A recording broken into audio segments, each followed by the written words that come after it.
Ya, tekanan darah tinggi secara umum dibagi dua. Ada tekanan darah tinggi yang esensial kita sebutnya atau primer, yang kedua yang sekunder. Kalau yang esensial itu penyebabnya tidak diketahui sih secara pasti. Yang jelas ada faktor genetik dan juga ada faktor lingkungan ya, misalkan dari pola makan, pola hidup, merokok, dan alkohol. Sementara kalau yang penyebab sekunder itu biasanya disebabkan oleh penyakit di organ lain, misalkan penyakit ginjal akibatnya jadi darah tinggi, itu bisa penyakit hormonal, endokrin, itu bisa juga menjadi penyakit darah tinggi, atau juga karena obat-obatan yang dikonsumsi tidak sesuai resep dokter, ada juga yang akibatnya menjadi darah tinggi.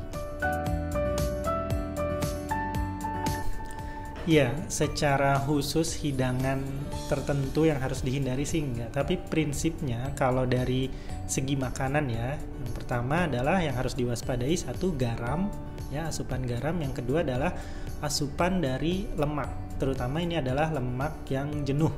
Lemak jenuh ini diantaranya dari minyak-minyak, kemudian dari mentega, santan termasuk, kemudian dari daging-daging, dari lemak-lemak dari hewani seperti itu ya. Jadi itu yang mesti diatur porsinya. Jadi makanannya jangan terlalu asin ya, dan juga kandungan lemaknya juga jangan terlalu banyak. Nggak ada sih yang khusus tidak boleh makan ini atau makan itu, nggak ada sih.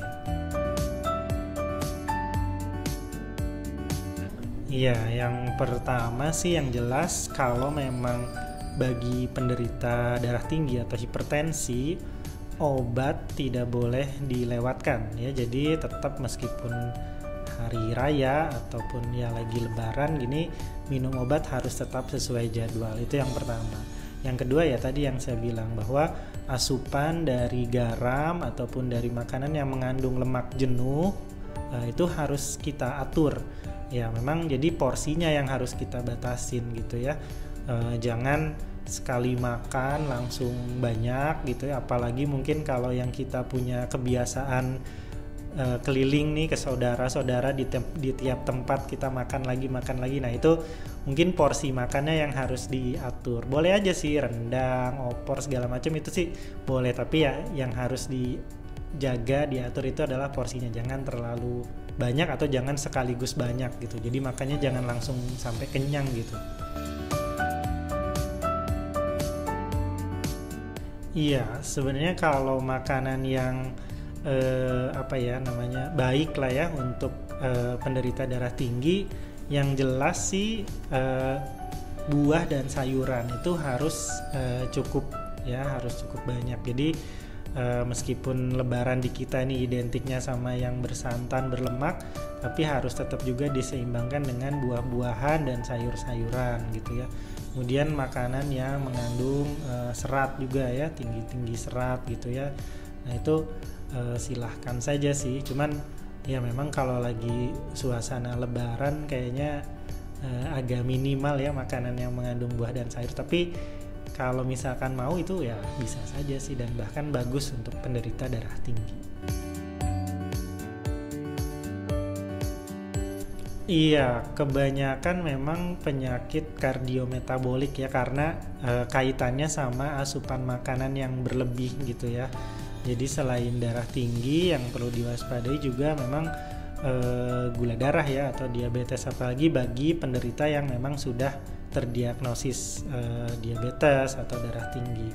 Dan juga yang jangan dilupakan adalah penyakit-penyakit akibat atau penyakit-penyakit komplikasi dari hipertensinya itu sendiri. Jadi misalkan kayak stroke, serangan jantung, kemudian gangguan ginjal seperti itu. Jadi mungkin tidak secara langsung ya, langsung tiba-tiba stroke atau tiba-tiba serangan jantung, tapi akibat misalkan tensinya tinggi sehingga komplikasinya muncul stroke, atau karena tensinya tinggi muncul serangan jantung. Nah itu yang sebenarnya sangat kita hindari gitu. Jadi fungsinya di sini kita menjaga tekanan darah, menjaga gula darah. Mungkin sebenarnya yang lebih penting adalah itu, supaya jangan sampai terjadi komplikasi-komplikasi tadi. Ya, yang pertama kalau memang sudah terdiagnosis tetap harus konsumsi obat sesuai dengan anjuran dokter, sesuai dengan dosis yang disarankan dokter. Jadi jangan ada yang dihentikan, tetap selalu konsultasikan dengan dokter kalau itu terkait dengan obat-obatannya ya. Jadi harus tetap dikonsumsi sesuai anjuran dokter. Nah, yang kedua memang terkait dengan lifestyle atau gaya hidup. Itu kita bagi dua nih, dari pola makan sama dari exercise atau olahraga. Tetap kita harus jaga nih, waktu makan itu upayakan 2 jam sebelum tidur itu udah nggak ada makan apa-apa lagi gitu ya. Jadi jangan makan terlalu larut malam juga, jangan terlalu banyak juga. Nah, terus kalau dari jenisnya ya tadi yang seperti kita singgung di awal, rendah garam, lemak-lemak juga harus dikurangin atau mungkin jangan terlalu banyak ya. Kemudian yang kedua tadi dari lifestyle itu adalah olahraga sesuai dengan kemampuannya aja itu. Jadi jangan dipaksakan, mau jalan silahkan, mau jogging, mau zumba, mau apa, yang penting memang rutin berolahraga. Lalu hindarin juga zat-zat yang berbahaya seperti rokok, udah harus mulai berhenti. Ya seperti itu sih hal-hal untuk menjaga, insya Allah aman tekanan darahnya maupun penyakit-penyakit lainnya.